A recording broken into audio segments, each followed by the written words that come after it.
जय जगन्नाथ पिलामाने आपण माने किभଳି अछंती आशा करछु बहुत भलरे थिबे। तो पिलामाने आपण माने कंप्लीट कर देथिबे सिलेबस सेथिपाई मु किछि क्वेश्चन आनछि ए सब प्रश्नर 4-5टी प्रश्न आपण माने पचारिबी। ए सब प्रश्नर उत्तर आपण माने जल्दी जल्दी कमेंट बॉक्स रे प्रदान करिवे बोली आशा रखुछि। प्रथम प्रश्नटी रहिछि अदा बेपारीर जहाज मूल्य। अदा बेपारीर जहाज मूल्य एई लोकवाणीर अर्थ कोन पिले? यार अर्थ 4टी ऑप्शन भितर कोउटा ठीक हेबो? अनधिकार चर्चा किंबा असंभव कथा कल्पना करिबा ना अतिबुद्धिया ना बाहरर सौंदर्य थाई भितरे शून्यता। ठीक भाव उत्तरटी देवे यही 4टी ऑप्शन भितर सठिक उत्तरटी कौन? नेक्स्ट प्रश्न रही अशुद्ध शब्दटी को चिन्हट कर। कौटा हूँ अशुद्ध शब्द? ऊर्ध्व, त्रिभुज ना आशीष ना मिनती। यही 4टी प्रश्न भितर कौटा सठिक उत्तर हो 46 नंबर कमेंट बॉक्स रे कमेंट करदे। ठीक अच्छे।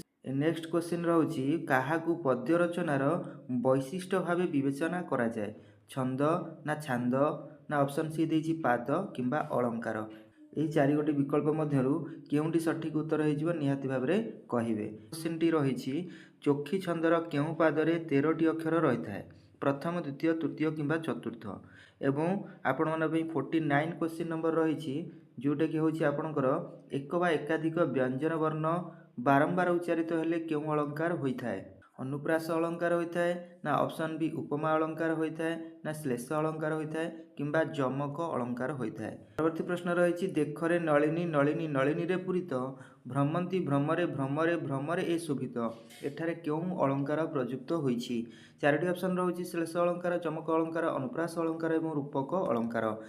पिले माने एई भली भाबरे मु 5टी क्वेश्चन आपण मानकु प्रोवाइड कली। ए 5टी प्रश्न रु को माने सठिक आंसर दउचंती एवं केतोटी सठिक आंसर बाहरुछि आ पिले माने आपण माने किभली भाबरे प्रिपरेशन करचंती एथरु जणा पड़िबो। तो एई सब प्रश्न गुडी उत्तर आपण कमेंट बॉक्स रे पूरा भरि दियंतु आ कमेंट कर दियंतु केउ वीडियो मु आपण मानकु प्रोवाइड करिवि नेक्स्ट वीडियो रे। रहुछि जय जगन्नाथ।